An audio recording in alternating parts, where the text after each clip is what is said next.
Bismillahirrahmanirrahim. Assalamualaikum warahmatullahi wabarakatuh.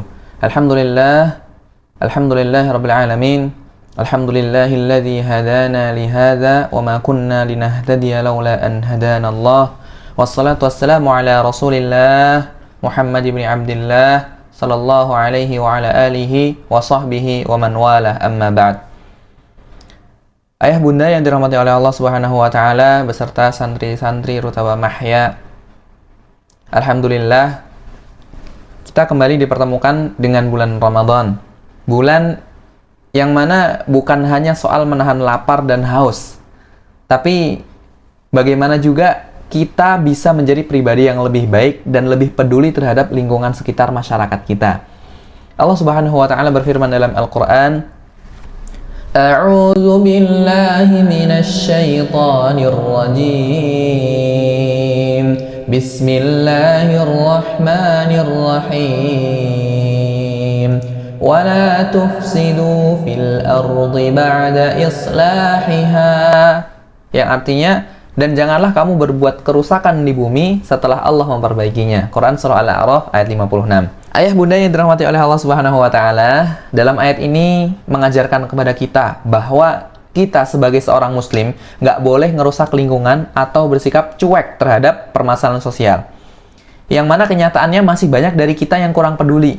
Nah, pada kesempatan kali ini marilah kita bahas. Kita akan membahas tentang dua hal penting yang harus kita perbaiki, yaitu kesadaran lingkungan dan juga kesadaran sosial. Ayah bunda yang dirahmati oleh Allah Subhanahu wa taala, di bulan puasa ini kita sering sekali melihat sampah plastik menumpuk di mana-mana. Kemudian sisa-sisa makanan terbuang di mana-mana, ya, sisa sahur atau sisa iftar, kemudian pemakaian listrik yang boros dan lain-lain sebagainya. Padahal di bulan Ramadan ini seharusnya kita itu melatih diri kita untuk hidup lebih sederhana dan juga tidak berlebihan.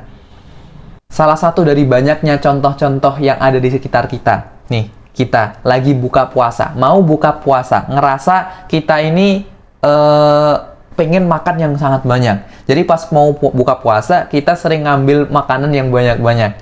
Tapi akhirnya apa? Nggak habis dan akhirnya terbuang. Kemudian kalau kita beli takjil, ya, beli takjil itu selalu mendapatkan plastik baru, ya. Nanti plastiknya itu bakal menumpuk dan banyak hal lainnya yang bisa menjadi sampah.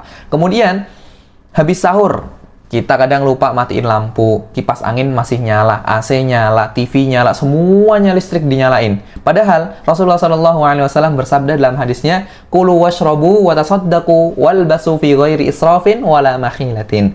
Artinya apa? Makanlah, minumlah, bersedekahlah, dan berpakaianlah tanpa berlebihan dan tanpa kesombongan. Nah, maka dari itu bagaimana sih agar kita itu bisa hidup sesuai dengan tuntunan yang Rasulullah SAW? Terutama kita bisa di bulan Ramadan ini bisa menjadi seseorang yang bisa lebih hemat, hidup sederhana.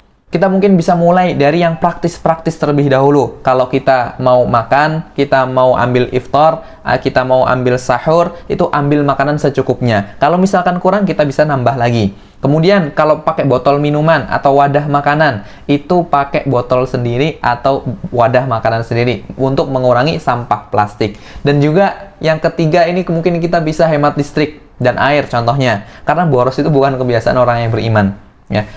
Kalau kita bisa lakukan ini, insya Allah Ramadan kita lebih berkah dan lebih ramah lingkungan. Masya Allah. Ayah bunda yang dirahmati Allah Subhanahu wa taala, setelah kita kemudian peduli terhadap lingkungan kita mulai hidup dengan yang sederhana, kemudian hidup dengan hemat, tidak boros, dan mengurangi sampah-sampah yang ada di bumi ini. Kemudian yang kedua adalah kita itu ketika bulan Ramadan jangan mau kenyang sendiri. Artinya apa?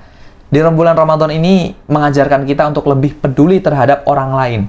Jangan sampai kita sibuk menikmati hidangan berbuka, sementara ada orang lain yang kesulitan mencari makan. Contoh nyatanya banyak sekali ya ayah bunda. Kita lagi makan enak di restoran pas mau buka puasa nih, contoh. Tapi kita nggak kepikiran kalau di luar itu ada orang yang mungkin cuma bisa minum air putih karena nggak punya uang buat beli makanan, contohnya. Atau tetangga kita sedang kesulitan ekonomi, tapi kita nggak tahu karena terlalu sibuk dengan urusan kita sendiri. Kemudian ada lagi contohnya, ada anak yatim atau anak fakir miskin yang mereka itu butuh bantuan, tapi kita lebih sibuk belanja baju baru buat lebaran. Padahal Rasulullah Shallallahu Alaihi Wasallam bersabda, "Laisal mu'minul ladzi yashba'u wa jaruhu ja'i'un." Artinya apa? Tidaklah beriman seseorang yang kenyang sementara tetangganya sedang kelaparan. Hadis riwayat Al-Baihaqi. Kemudian, bagaimana sih caranya kita agar lebih peduli terhadap orang lain? Nah, kita bisa mulai dari hal-hal yang lebih praktis, hal-hal yang simpel-simpel. Sisihkan sebagian uang jajan kita, ya. Sisihkan rezeki kita atau THR kita untuk sedekahkan kepada fakir miskin, kepada tetangga-tetangga kita yang membutuhkan. Kemudian, kita juga bisa berbagi makanan untuk berbuka puasa dengan tetangga atau juga orang-orang fakir miskin. Atau kalau tidak, kita bisa membantu orang yang membutuhkan, minimal dengan perhatian dan juga doa. Ayah bunda sekalian, insya Allah kalau misalkan kita mau melakukan hal-hal yang seperti ini, dimulai dari hal-hal yang sepele, hal-hal yang kecil-kecil, insya Allah Ramadan kita bukan hanya membawa keberkahan untuk diri kita sendiri, tetapi juga bisa untuk membawa keberkahan kepada orang lain. Ayah bunda yang dirahmati oleh Allah Subhanahu wa Ta'ala, kesimpulannya apa sih? Bulan Ramadan ini adalah momen terbaik untuk kita meningkatkan kesadaran global kita. Dan mari kita manfaatkan bulan ini untuk yang pertama, kita lebih peduli terhadap lingkungan dengan mengurangi sampah dan juga boros energi. Kemudian kita juga lebih peduli terhadap sesama kita dengan bersedekah dan juga berbagi rezeki kepada orang-orang fakir miskin atau tetangga-tetangga kita. Kemudian kita berharap kebiasaan baik ini itu akan terus lanjut sampai Ramadan sudah selesai. Bahkan agar kita itu menjadi muslim yang lebih bermanfaat bagi dunia, kita berharap semoga amal kebaikan kita, kebiasaan baik yang kita tanamkan sejak bulan Ramadan ini itu masih awet sampai Ramadan tahun berikutnya. Ayah bunda yang dirahmati oleh Allah Subhanahu wa Ta'ala, semoga Allah menerima amal kita dan menjadikan kita pribadi yang lebih baik setelah bulan Ramadan ini. Allahumma ja'alna min ibadikas salihin alladzina yuslihuna fil ardi wa la yufsidun. Ya Allah, jadikanlah kami hamba-hambamu yang saleh, yang selalu memperbaiki bumi dan tidak merusaknya. Amin amin ya rabbal alamin. Akhiru da'wana anil hamdulillahi rabbil alamin. Wassalamualaikum warahmatullahi wabarakatuh.